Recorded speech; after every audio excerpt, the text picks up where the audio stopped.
Bonjour Daniel et Claudine Deloget. Bonjour. Bonjour. C'est votre première participation au Salon de Gélin. Comment avez-vous connu ce salon? On aurait dû, non, c'est moi qui ai cherché, on aurait dû participer l'an dernier, qui a été annulé. Et du coup, cette année, c'est eux qui nous ont contactés. Pouvez-vous vous présenter et parler un peu de votre parcours d'écrivain? Moi, personnellement, j'ai écrit mon premier roman en 1984. Et donc j'ai toujours continué d'écrire, mais j'ai abandonné proprement dit parce que en vie familiale et puis j'avais pas de temps de tout faire. J'ai voulu préserver un peu ma vie familiale. Et en 2015, Claudine a eu envie d'écrire et m'a demandé de corriger ses romans, ses écrits, et du coup je suis reparti.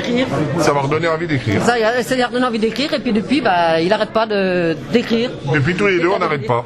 Comment vous êtes venu l'envie d'écrire et à quel moment? En 1984, donc j'avais essayé de commencer, c'est-à-dire que j'ai été visiter une amie dans un hôpital qui avait fait une tentative de suicide, une tentative de défenestration. Bon, heureusement pour elle s'est loupée.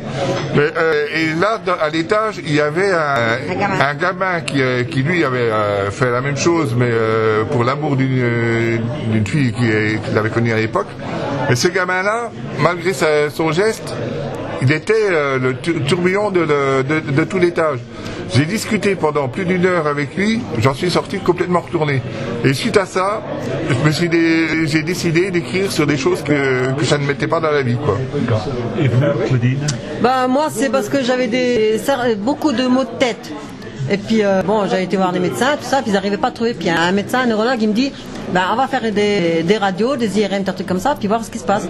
Puis comme il a vu qu'il n'y avait rien, parce qu'il pensait à un cancer, tout ça, et comme il a vu qu'il n'y avait rien, il m'a dit, il m'a fait parler, et puis il m'a dit, justement, c'est ce que vous avez vécu en étant jeune, qui vous martèle la tête. Donc il faut que vous mettiez ça noir sur blanc, et après vous verrez que ça va mieux. Et depuis, j'arrête plus.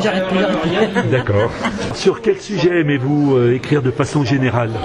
La plupart du temps, moi, c'est des sujets d'actualité, comme là, la Maison de la Honte. Donc c'est sur l'homosexualité, l'homophobie, plus exactement.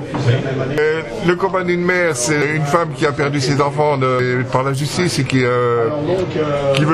essaie toute sa vie pour les récupérer. J'ai en prévision sur la transsexualité. Enfin, c'est des sujets que, en général, les auteurs n'osent pas trop aborder. Mais c'est des sujets qui marchent quand même. Et vous, Claudine? Moi, c'est un peu de tout. Les histoires, ça m'arrive souvent la nuit. Ah oui, des fois je dors pas. Des fois j'écris 15 histoires dans la nuit, enfin des débuts d'histoires dans la nuit. Et puis, il y a un peu de tout. Il y a des contes, sur la vie réelle, sur des policiers, enfin du fantastique aussi. Ça m'arrive. Alors, est-ce qu'il vous arrive d'écrire à quatre mains, c'est-à-dire ensemble? C'est arrivé une fois. Une fois, j'étais bloquée c'était le titre de Joyeux Boy. Et puis les 12 travaux de Joyeux Boy. Si vous vous rappelez ce que c'est le film Elephant Man. Oui. J'ai voulu faire un bouquin là-dessus, mais en faisant croire qu'il vivrait aujourd'hui. Et par un moment, je m'étais engouffrée dans un couloir, j'arrivais plus à m'en sortir. Et puis il m'a dit, attends, je vais te lire, et puis j'ai essayé de te sortir de là. Et puis c'est là qu'on a fait l'histoire à quatre mains. D'accord.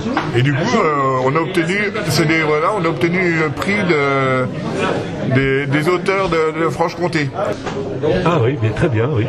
Donc Daniel, est-ce que vous pouvez nous parler de votre dernier ouvrage? Le tout dernier sorti, ça doit être Le combat d'une mère.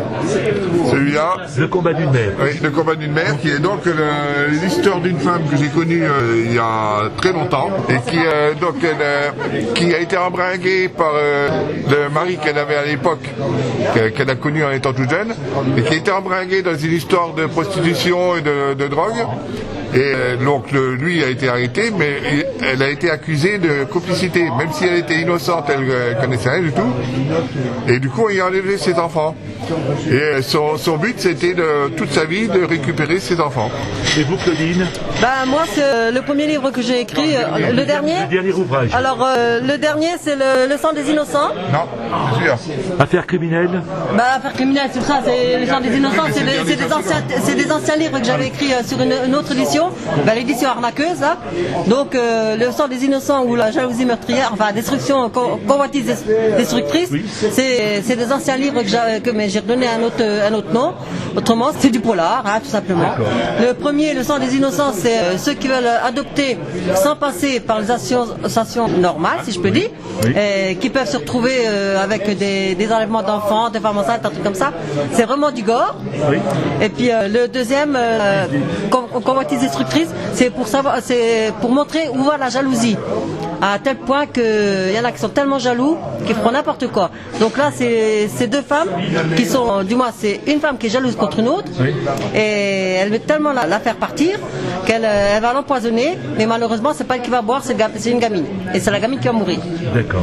Et puis bien sûr, donc pour terminer, est-ce que vous avez des projets d'écriture? J'imagine que oui. Toujours, ça On en a toujours. Moi, je vous dis, j'ai à peu près 500 histoires qui sont en attente. Hein. D'accord. Eh bien, merci beaucoup. Si vous avez d'autres livres en cours pour l'année prochaine, donc peut-être à l'année prochaine. D'accord, merci. Merci.